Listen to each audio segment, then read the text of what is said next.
नमस्कार दोस्तों, BP classes में आप सभी लोगों का हार्दिक स्वागत अभिनंदन है। आशा करता हूं कि आपको हमारी ये वीडियो बहुत पसंद आएगी और यदि आपको ये वीडियो पसंद आती है तो अपने ग्रुप के माध्यम से इस वीडियो को शेयर ज़रूर करें। अगर अभी तक आपने इस चैनल को सब्सक्राइब नहीं किया है तो कृपया जाकर सब्सक्राइब कर लें और वीडियो देखने के बाद यदि ये वीडियो आपको पसंद आती है तो कृपया लाइक ज़रूर करें। चलिए बढ़ते हैं अपने क्वेश्चनों की तरफ। और क्वेश्चन की तरफ बढ़ने से पहले आपको बता देना चाहते हैं कि भारतीय संविधान की भाग वन है, भाग दो भी हम जल्द लाएंगे। और ये भारतीय संविधान में जितने भी इम्पोर्टेंट क्वेश्चन यूपी SSSC पेट के एग्ज़ाम से आने वाले हैं उन सभी क्वेश्चनों का इसमें समावेश है। तो चलिए बढ़ते हैं क्वेश्चन फर्स्ट पे। पहला क्वेश्चन है कि भारत के संविधान सभा के अध्यक्ष कौन थे। ऑप्शन ए है doctor Bhimrao Ambedkar, option B है doctor Rajendra Prasad, option C है Shri Krishnaswami Iyer, option D है श्री KM मुंशी। तो यहाँ पे राइट आंसर हो जाएगा ऑप्शन ये बिल्कुल राइट है। ऑप्शन ये बिल्कुल राइट है। यहाँ पे हम बता दें आपको कि संविधान सभा की 3 बैठकें हुई थी। जो पहली बैठक हुई थी वो 9 दिसंबर को हुई थी, जो दूसरी बैठक हुई थी वो 11 दिसंबर को हुई थी और तीसरी बैठक जो हुई थी वो 13 दिसंबर को हुई थी।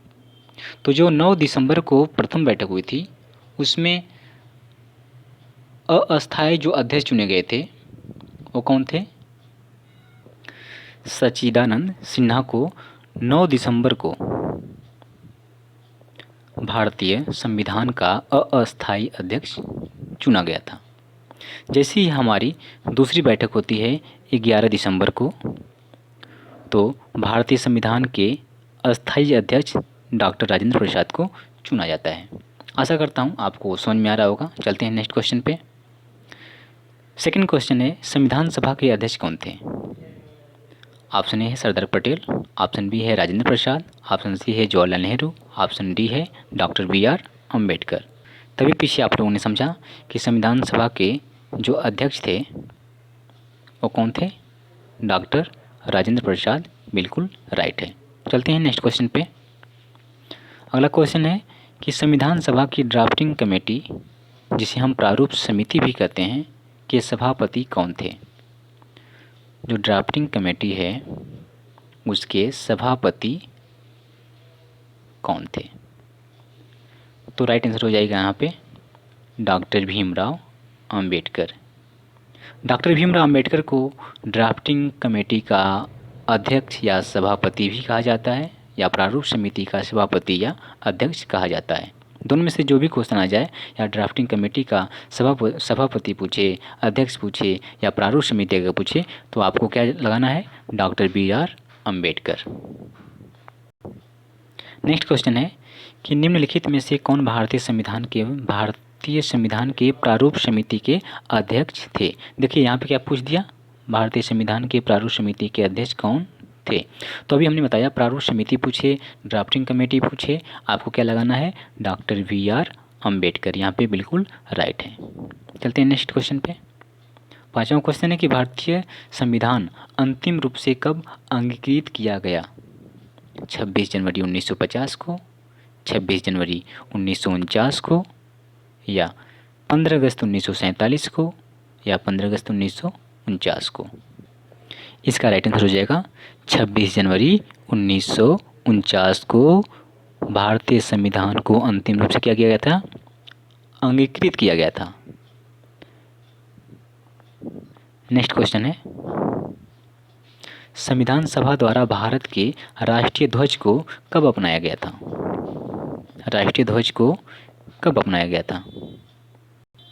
ऑप्शन ए है 22 अक्टूबर 1947, 22 जून 1947, 22 जुलाई 1947, या ऑप्शन डी 22 जनवरी 1947। यहाँ पे राइट आंसर क्या हो जाएगा 22 जुलाई 1947 को हमारे राष्ट्रीय ध्वज को अपनाया गया था। नेक्स्ट क्वेश्चन है, राष्ट्रीय ध्वज की धर्म चक्र में कितने अर हैं? देखिए, अर कहें या स्पोक कहें, यानी स्पोक यानी तीलियाँ, सीधा सा मतलब यहाँ क्या है, तीलियों से मतलब है कि भारतीय संविधान का जो राष्ट्रीय चक्र है, ध्वज में जो चक्र है उसमें तीलियों की संख्या कितनी है। तो आप सभी लोग जानते हैं कि जो भारतीय ध्वज का जो धर्म चक्र है उसमें 24 तीलियाँ हैं। 8वां क्वेश्चन है कि राष्ट्रीय प्रतीक पर निम्न में से कौन से अंकित हैं? जो हमारा राष्ट्रीय प्रतीक है, जो हमारा राष्ट्रीय प्रतीक है उसमें क्या अंकित है? सत्यमेव जयते अंकित है, वंदे मातरम अंकित है, जनगण मन अंकित है, या भारत माता की जय अंकित है? तो जो हमारा राष्ट्रीय प्रतीक है उस पर सत्यमेव जयते अंकित है। अच्छा, सत्यमेव जयते जो लिया गया है कहाँ से लिया गया है? तो सत्यमेव जयते है जो लिया गया है ये मुंडकोपनिषद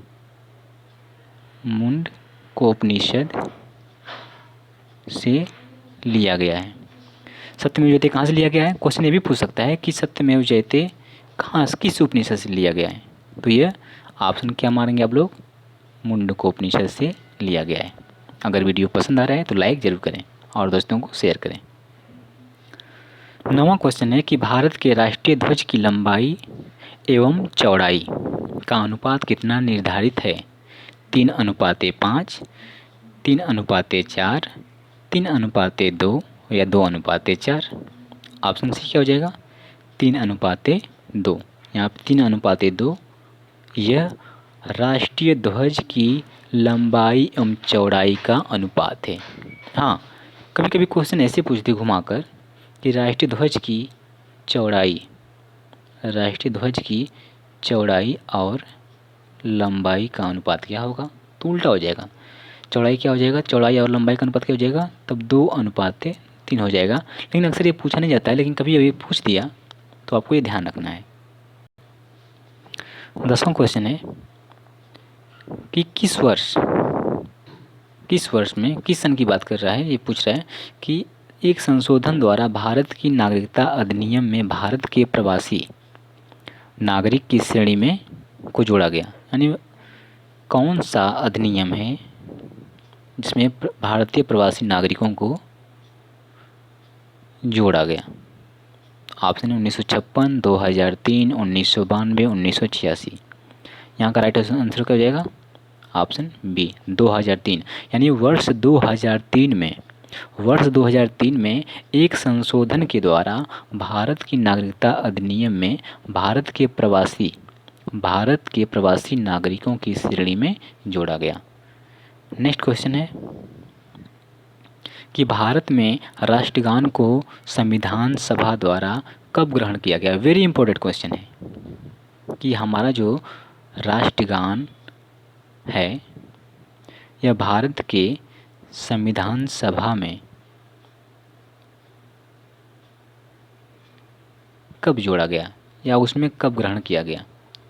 ऑप्शन है 15 अगस्त 1947, ऑप्शन बी है 26 जनवरी 1950, ऑप्शन सी है 1 जनवरी 1948 और ऑप्शन डी है 24 जनवरी 1950। इसका राइट आंसर क्या हो जाएगा? 24 जनवरी 1950। 12वां क्वेश्चन है कि भारत में सर्वोच्च शक्ति वहाँ के नागरिकों ने निहित है। यह विशेषता भारतीय राष्ट्रीय जीवन के निम्न मूलभूत तत्वों में से किसका वर्णन करती है? ऑप्शन है लोकतंत्र का, ऑप्शन बी है धर्मनिरपेक्षता का, ऑप्शन सी है सामाजिक न्याय का, ऑप्शन डी है उपयुक्त सभी। इसका राइट आंसर क्या हो जाएगा? लोकतंत्र। क्या हो जाएगा? लोकतंत्र। जो भारत की सर्वोच्च शक्ति है वो किस में निहित है? तो वहाँ के नागरिकों में निहित है, राइट। और भारतीय राष्ट्रीय जीवन के जो मूलभूत तत्वों में से जिसका वर्णन किया गया है वो किसका किया गया है? लोकतंत्र, राइट। नेक्स्ट क्वेश्चन है कि भारत एक गणतंत्र है, इसका अर्थ है भारत एक गणतंत्र है, इसका अर्थ क्या है? ऑप्शन है कि सभी मामलों में अंतिम अधिकार जनता के पास है। ऑप्शन बी है भारत में संसदीय शासन व्यवस्था है।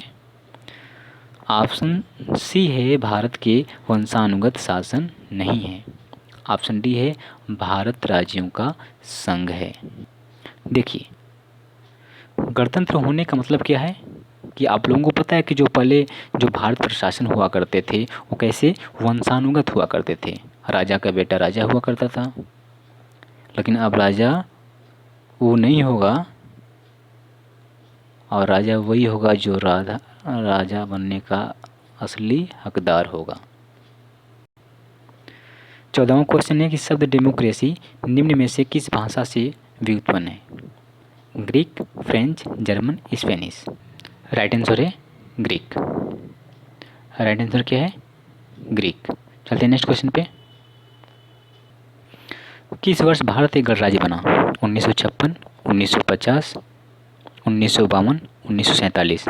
ऑप्शन बी बिल्कुल राइट है, 1950 में भारत एक गणराज्य बना।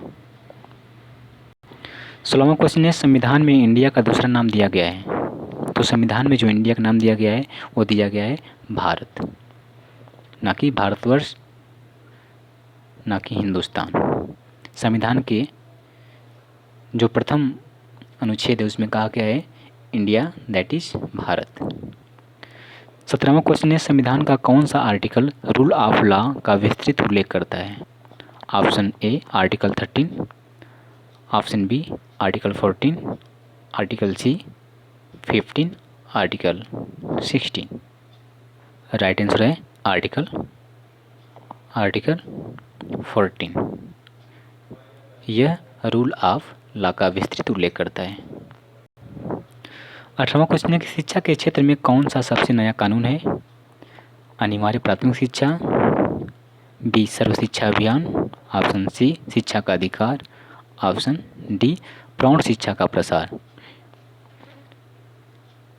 आपसे रिक्वेस्ट है कि यदि इस क्वेश्चन का आंसर आपको आ रहा है तो कृपया कमेंट बॉक्स में ज़रूर दें, या फिर हम नेक्स्ट वीडियो में इसका आंसर ज़रूर बताएंगे। अगला क्वेश्चन है भारतीय संविधान का कौन सा अनुच्छेद बोलने की स्वतंत्रता तथा अभिव्यक्ति के अधिकार की प्रत्याभूति करता है? अनुच्छेद 22, अनुच्छेद 20, अनुच्छेद 19, अनुच्छेद 21। यहाँ पे राइट आंसर क्या हो जाएगा हमारा? अनुच्छेद 19। यह हमको बोलने की स्वतंत्रता प्रदान करता है। आज जो भी मीडिया है देख रहे हैं, ये कॉलेज में पहुँच रहे हैं या किसी से जो भी सवाल पूछे जा रहे हैं वो क्या है? वो असल में बोलने की स्वतंत्रता जो हमारा अनुच्छेद हमको स्वतंत्र दे रहा है, हमको अधिकार दे रहा है बोलने के लिए। तो इसका राइट आंसर क्या हो जाएगा? अनुच्छेद 19। नेक्स्ट क्वेश्चन है किसी मौलिक अधिकार का उल्लंघन होने पर कोई भी नागरिक किस अधिकार का सहारा लेकर अदालत में जा सकता है? ऑप्शन ए है समानता का अधिकार, ऑप्शन बी है संवैधानिक उपचारों का अधिकार, ऑप्शन सी है स्वतंत्रता का अधिकार, ऑप्शन डी है उपयुक्त सभी। राइट आंसर है संवैधानिक उपचारों का अधिकार, बिल्कुल राइट है। नेक्स्ट क्वेश्चन, निम्न में से किसके विरुद्ध बंदी प्रत्यक्षीकरण की याचिका दायर की जाती है? ऑप्शन है किसी कार्यालय में लंबित मामलों के विरुद्ध, ऑप्शन बी है गैर कानूनी नज़रबंदी के विरुद्ध, ऑप्शन सी है वैधानिक कर्तव्यों के प्रतिवाद के विरुद्ध, ऑप्शन डी है न्यायाधिकरण से परे विचारणीय कर्तव्यों के विरुद्ध। यहाँ पे ऑप्शन सी क्या हो जाएगा? ऑप्शन बी क्या हो जाएगा? बिल्कुल राइट हो जाएगा, गैर कानूनी नज़रबंदी के विरुद्ध। नेक्स्ट क्वेश्चन, निम्न में से कौन सा मूल अधिकार नहीं है? जीवन का अधिकार, समानता का अधिकार, संपत्ति का अधिकार, शोषण के विरुद्ध अधिकार। तो आपको पता है कि जो संपत्ति का अधिकार है यह हमारा मूल अधिकार अब नहीं रहा। ऑप्शन सी बिल्कुल राइट है। 23वां क्वेश्चन है कि भारत में संपत्ति का अधिकार अब रह गया है। क्या रह गया है? जो भारत में संपत्ति का अधिकार है, जो हमारा पहले मूल अधिकार हुआ करता था, जो पहले हमारा मूल अधिकार हुआ करता था वो अब संपत्ति का अधिकार नहीं रहा। तो है क्या? वो क्या है? एक कानूनी अधिकार रह गया है। कानूनी अधिकार रह गया है। पसंद आ रहा है तो लाइक जरूर करें। 24वां क्वेश्चन है कि संपत्ति के अधिकार को किस संविधान संशोधन द्वारा मूल अधिकारों की श्रेणी से हटाया गया? ऑप्शन ए 44वें, ऑप्शन बी 42वें, ऑप्शन सी 46वें, ऑप्शन डी 44वें। इसका राइट आंसर क्या हो जाएगा? 44वें। देखिए दो ऑप्शन है, 44वां ये भी है ना, टाइपिंग कहीं एरर हुआ होगा, तो ऑप्शन ए और बी दोनों राइट हैं। नेक्स्ट क्वेश्चन, भारत में संपत्ति का अधिकार है। ऑप्शन ए मूल अधिकार, ऑप्शन बी विधिक अधिकार, ऑप्शन सी नीति निदेशक तत्व, ऑप्शन डी नैतिक अधिकार। यहाँ पर राइट आंसर क्या हो जाएगा? विधिक अधिकार। जो हमारा भारत में संपत्ति का अधिकार है वो क्या है? विधिक अधिकार है। नेक्स्ट क्वेश्चन, भारतीय संविधान के भाग 4 के अंतर्गत निम्न में से किसका उल्लेख है? जो भाग 4 है उसमें किसका उल्लेख है? तो राज्य की नीति निदेशक सिद्धांतों का, मौलिक अधिकारों का, नागरिकता का, मौलिक कर्तव्यों का। इसका राइट आंसर क्या हो जाएगा? राज्य के नीति निदेशक सिद्धांतों का। ठीक। नेक्स्ट क्वेश्चन, भारतीय संविधान के निर्माताओं ने राज्य के नीति निदेशक तत्वों का विचार कहाँ से लिया था? जो उनके अंदर ये विचार आया नीति निदेशक तत्वों के लिए, वो कहाँ से लिया गया है? ऑप्शन ए है भारत सरकार अधिनियम 1935, बी है यूएसएआर के संविधान से, ऑप्शन सी है यूएसए के संविधान से, डी है आयरलैंड गणतंत्र के संविधान से। यहाँ पर राइट आंसर क्या हो जाएगा? आयरलैंड। जो नीति निदेशक, जो हमारा भाग 4 है, राज्य के नीति निदेशक तत्व जो हैं वो कहाँ से लिया गया है? आयरलैंड के संविधान से। नेक्स्ट क्वेश्चन, भारत के संविधान के दिशा निर्देशक सिद्धांतों का प्रमुख उद्देश्य है, क्या है? प्रजातांत्रिक सरकार सुनिश्चित करना, सशक्त केंद्र सरकार का प्रावधान है, सी कल्याणकारी राज्य की स्थापना या कमजोर वर्गों के लोगों के रहन सहन के स्तर को ऊंचा उठाना। राइट आंसर क्या हो जाएगा? राइट आंसर हो जाएगा कल्याणकारी राज्य की स्थापना। कल्याणकारी राज्य की स्थापना, ऑप्शन सी बिल्कुल राइट है। नेक्स्ट क्वेश्चन में चलते हैं कि भारतीय संविधान में निम्न में से एक मूल कर्तव्य नहीं है। ऑप्शन ए सार्वजनिक चुनाव में वोट दें, ऑप्शन बी वैज्ञानिक टेम्पर विकसित करें, ऑप्शन सी सार्वजनिक संपत्ति की रक्षा करें, ऑप्शन डी संविधान का पालन करें और उसके आदर्शों का आदर करें। यहाँ पर राइट आंसर क्या हो जाएगा?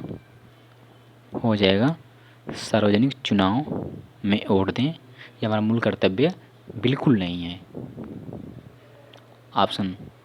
चलते हैं 30वें क्वेश्चन पे। हमारा इस वीडियो का लास्ट क्वेश्चन है कि संविधान का अनुच्छेद 52 संबंधित है लोकसभा अध्यक्ष, प्रधानमंत्री, मंत्रिपरिषद, राष्ट्रपति। तो आप लोगों से गुजारिश है कि इस क्वेश्चन का जो आंसर है वो कमेंट बॉक्स में ज़रूर दें। इसका आंसर हम नहीं बताएंगे। ओके, थैंक यू, धन्यवाद। मिलते हैं भाग 2 में।